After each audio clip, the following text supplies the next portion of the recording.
Hi, I thought I could also review the movie, The Amazing Digital Circus: The Last Act, and I am going to talk about it as a movie because, it was turned into a feature film and also shown in theaters.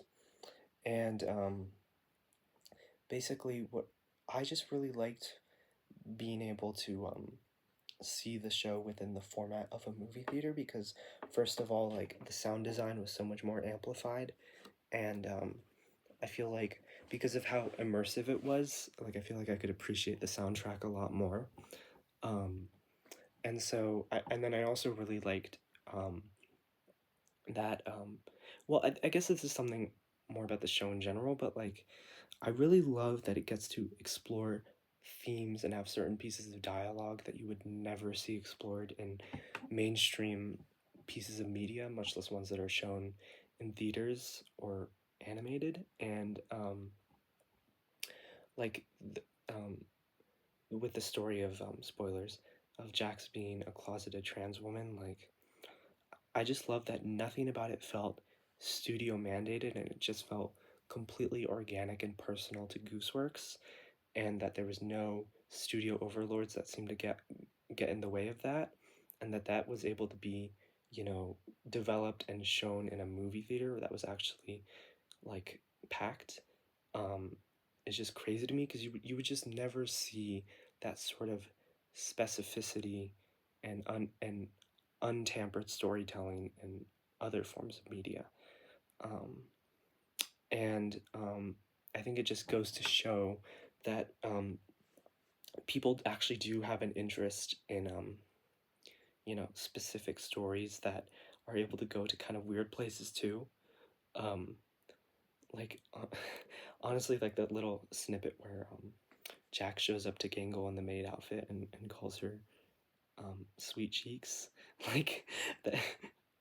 Like you usually would never see that sort of thing in a normal movie that's in a movie theater, but it was still really enjoyable to be within a large audience seeing that.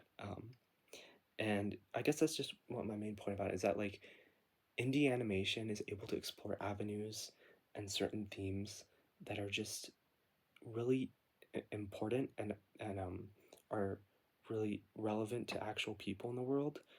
And so I think it's really important for us to elevate the stories that indie animation are producing. And I love that this show has gotten this far. And I just think, what is it? Michael Kovach's performance as Jax was really moving. And, it's funny because you wouldn't really expect that from him because he hasn't done too much emotional um, voice acting for the for what we've seen so far in the show. And so it was kind of even more of a gut punch. And there were so many just like visually beautiful stuff, like when you see Pomni just staring up at the abstracted version of Jax and you see the like rainbow palette reflecting on her eyes, and her eyes almost look like big white pools.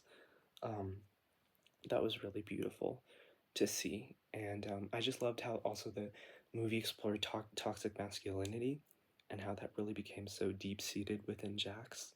Um, and it's just so crazy to me that, like, something on the surface that would seem so frivolous and almost childish with the character designs and the premise, like, that the characters could be actually super complex, and that um, Digital Circus could go to um, places that are actually kind of dark. Um, and then that's again just part of my point that, like, um, indie animation is able to go to places that normal animated films or shows would never dare to go to, because they're scared of how it'll affect their either box office revenue, um, or if the audience, or if they'll lose viewership because of it. And I think this show and this movie has reaffirmed that people actually do want to see those kinds of things explored. So yeah, that's my review. And yeah, thank you.